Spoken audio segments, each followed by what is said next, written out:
آپ اٹینڈ کرتے رہتے ہیں، میرے سے زیادہ جاتے رہتے ہیں، تو ضرور لوگوں پہ اس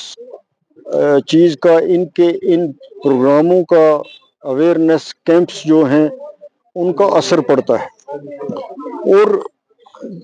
ایک سچویشن چینج ہو رہی ہے آج کل۔ اب زمیندار کو جرنلی اگر آپ دیکھیں گے تو وہ یہ ٹیکنیک اپنانا چاہتا ہے۔ وہ کچھ لوگ ایسے بھی ہیں جن کو دلچسپی نہیں ہے،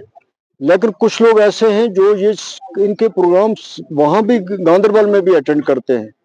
وہاں ان کے مین آفس میں بھی اٹینڈ کرتے ہیں، چونکہ فائدہ ہے اس لیے، اور فائدہ ڈیفینیٹلی ہے بھی ہے۔ جو آپ نے دیکھا فروٹ انڈسٹری میں کتنا انقلاب آیا، اس میں والنٹ میں کتنا آیا، اس ویجیٹیبل پروڈکشن میں کتنا آیا۔ تو یہ سکیمیں جو ہیں اگر اس کی اویئرنیس اچھے طریقے سے ہوگی اور لوگ اس کا فائدہ لیں گے تو ڈیفینیٹلی لوگوں کی مالی حالت بہتر ہوگی، اس میں کوئی شک نہیں ہے۔ اور پوری دنیا میں بھی اگر آپ دیکھیں گے تو آج کل ایگریکلچر میں جو لیٹسٹ ٹیکنیکس ہیں ان کو جہاں بھی، جس دنیا کے جس کونے میں بھی اپناتے ہیں، وہاں پروڈکشن بھی بڑھتی ہے اور وہاں لوگوں کا سٹینڈرڈ آف لیونگ بھی بہتر ہوتا ہے۔ آمدنی کا اس وقت ایک یہ بہت بڑا ذریعہ ہے، اس سے بغیر اب آمدنی کا ذریعہ رہا نہیں ہے۔ جاب اپرچونٹیز کم ہو گئی ہیں، بزنس سیکٹر میں آپ دیکھ رہے تھے ٹوریزم میں تو ایک دم ٹھپ ہو گیا ہے۔ یہ ایک پرماننٹ کام ہے، تو اس کی طرف جتنا لوگ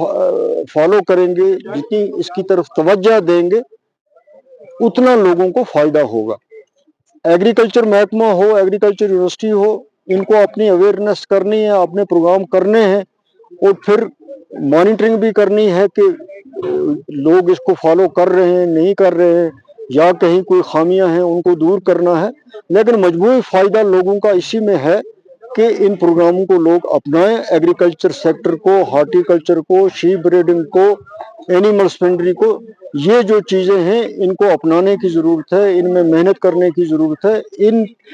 پروگراموں سے لوگوں کو فائدہ ہوتا ہے، ان کی انکم بڑھتی ہے، تو یہ ایک اچھے پروگرام ہیں، اچھی سکیمیں ہیں، ان کو اپنانا چاہیے۔ نہیں، یونیورسٹی تو اپنی طرف سے پہنچے گی، اور میڈیا جو ہے وہ ایک بہت بڑا ذریعہ ہے پہنچنے کے لیے، تو یہ اس چیز کو بھی دیکھیں گے کہ کس طریقے سے سکیم جو ہے وہ ریڈیو کے تھرو، آج لوگ ریڈیو کو بھی سنتے ہیں، دوسرے کیا اور ذرائع ہو سکتے ہیں جن تک یہ سکیم جو ہے ان کے بارے میں لوگوں کو جانکاری ہو۔ تو کیمپس کرنے کا بھی بنیادی طور پر آج آپ دیکھ رہے ہیں کہ کتنے دور افتادہ، یہاں آ کے سڑک بھی ختم ہو جاتی ہے، تو یہاں کیمپ کی جو انہوں نے کیا، اس سے زیادہ دور دراز علاقہ اس وقت ہمارے ایریے میں کوئی بھی نہیں ہے۔ تو آپ دیکھتے ہیں کرنا میں بھی ان کے پروگرام ہوتے ہیں، ہر جگہ ہوتا ہے، اور ساؤتھ کے لوگوں نے ان سے کافی ایگریکلچر کی جو سکیمیں ہیں، ان کی یونیورسٹی کی جو سکیمیں ہیں، اس سے کافی فائدہ لیا ہے، جو میں پریکٹیکلی دیکھتا ہوں۔ تو جہاں نہیں لے رہے ہیں وہ خود نقصان میں ہیں۔ دیکھیے، میں نے تو پہلے بھی کہا تھا کہ ہمیشہ میری یہ مانگ رہی ہے کہ مغل روڈ جو ہے وہ ایک آلٹرنیٹیو روڈ ہے اس سڑک کا، اس ہائی وے کا، اس کو ٹھیک کرنے کی ضرورت ہے، اس کی مینٹیننس ہونی چاہیے۔ تو گورنمنٹ کا یہ کام ہے کہ پولیس بھی، ٹریفک ڈپارٹمنٹ بھی، گورنمنٹ پوری متحرک ہو، اور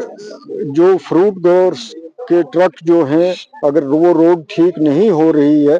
مجھے یقین ہے ویسے ایک دو دن میں وہ شاید ٹھیک ہو جائے، اگر نہیں ہو رہی ہے تو مغل روڈ پہ اس ٹریفک کو مینیج کرنا چاہیے اور یہاں سے چھوڑنا چاہیے۔ فروٹ گروورس کو بھی اس سے زیادہ کوئی نقصان نہیں ہوگا، 3 گھنٹے صرف زیادہ ان کی گاڑی کو لگیں گے اگر وہ اس وایا مغل روڈ جائیں گے، تو اس سے بہتر کوئی اور حل ہو نہیں سکتا۔ باقی ٹرین کا بھی انہوں نے کیا ہے، تو ٹرین کے لیے بھی میرا مطالبہ یہی ہوگا